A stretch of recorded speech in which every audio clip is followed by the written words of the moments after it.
अब इससे अगले प्रकार की अभिक्रियाएं हमारे पास जो हैं वो हैं धात्विक ऑक्साइड। धात्विक ऑक्साइड की अभिक्रियाएं हैं अम्ल के साथ। ठीक है, तो देखें क्या होता है इस अभिक्रिया में।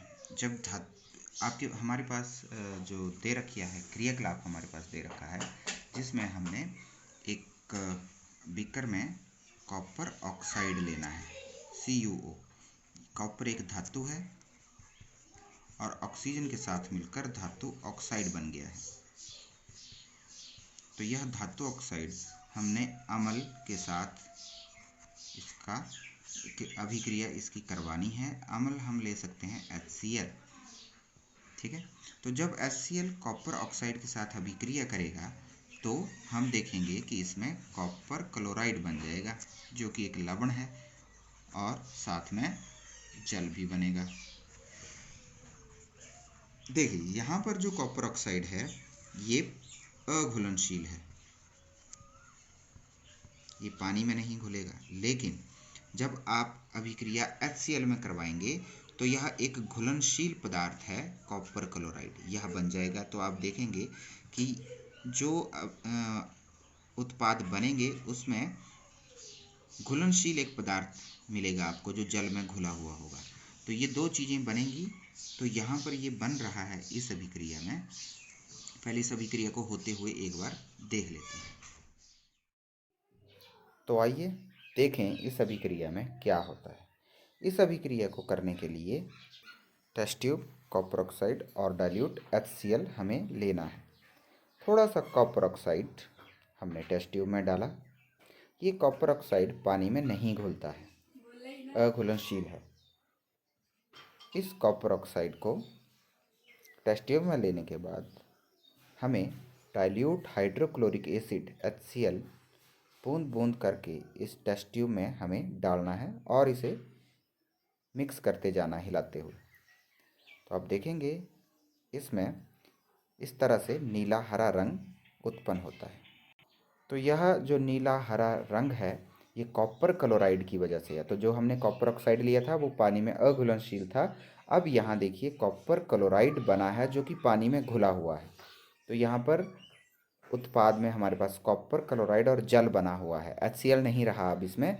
अब हमारे पास एक लवण जो कि पानी में घुला हुआ हमें दिखाई दे रहा है। तो पानी में घुलनशील कॉपर क्लोराइड हमें प्राप्त हुआ है। अब आपने देखा कि अभिक्रिया में कॉपर क्लोराइड जो कि नीले हरे रंग का था, घुलनशील पदार्थ बना था, ये पानी में जो घुला हुआ था। तो यहाँ पर हमने धात्विक ऑक्साइड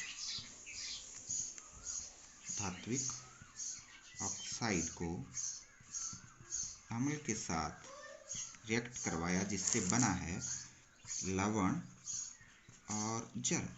ऐसा कुछ आपने उदासीनीकरण अभिक्रिया में भी देखा, जिसमें अम्ल क्षारक के साथ जुड़ रहा था। यहाँ हमने धातु ऑक्साइड के स्थान पर क्या लिया था, क्षारक और अम्ल से लवण और जल बना था। तो हम यह भी कह सकते हैं कि ये धात्विक ऑक्साइड की प्रकृति कैसी होनी चाहिए, क्षारकीय। तो यहाँ से यह निष्कर्ष निकलता है कि जो धात्विक ऑक्साइड होते हैं इनकी प्रकृति क्षारकीय होती है, ये क्षारकीय प्रकृति के होते हैं। धात्विक ऑक्साइड केवल अम्ल के साथ अभिक्रिया करेंगे, क्षारक के साथ नहीं, क्योंकि वो इनकी पहले से ही क्षारकीय प्रकृति है। तो क्यों ना अब अधात्विक ऑक्साइड के साथ भी ऐसा कुछ अभिक्रिया करके देख लें। तो अधात्विक ऑक्साइड अम्ल के साथ तो अभिक्रिया नहीं करेगा, लेकिन क्षारक के साथ करके जब हमने देखा तो इसमें भी लवण और जल का निर्माण होता है, जिससे यह भी स्पष्ट हो जाता है कि अधात्विक ऑक्साइड जो हैं वो अम्लीय प्रकृति के होते हैं। ये हमने 8वीं क्लास में भी पढ़ा हुआ है। तो आपने याद रखना है कि धात्विक ऑक्साइड क्षारकीय प्रकृति के होते हैं और अधात्विक ऑक्साइड अम्लीय प्रकृति के होते हैं। हमने यह भी देखा कि अधात्विक ऑक्साइड क्षार की प्रकृति के होने के कारण अम्ल के साथ अभिक्रिया करके उदासीनीकरण अभिक्रिया कर देते हैं। तो ये उदासीनीकरण अभिक्रिया एक प्रकार की हमारे पास बन जाती है। उसी प्रकार ये भी एक उदासीनीकरण अभिक्रिया ही बन जा रही है। अम्ल और क्षारक के बीच में अभिक्रिया से लवण और जल का निर्माण हो रहा है। तो यहाँ पर यह बात आपने हमेशा याद रखनी है। 8वीं क्लास में भी हम ये पढ़ चुके हैं कि धात्विक ऑक्साइड क्षारकीय प्रकृति के होते हैं, अधात्विक ऑक्साइड अम्लीय प्रकृति के होते हैं, जिसका परीक्षण इन अभिक्रियाओं से हमें मिल रहा है। इस अभिक्रिया में आप अधात्विक ऑक्साइड आप ले सकते हैं कार्बन डाइऑक्साइड। कार्बन एक अधातु है, इसमें ऑक्सीजन मिल गई तो कार्बन डाइऑक्साइड बन जाता है।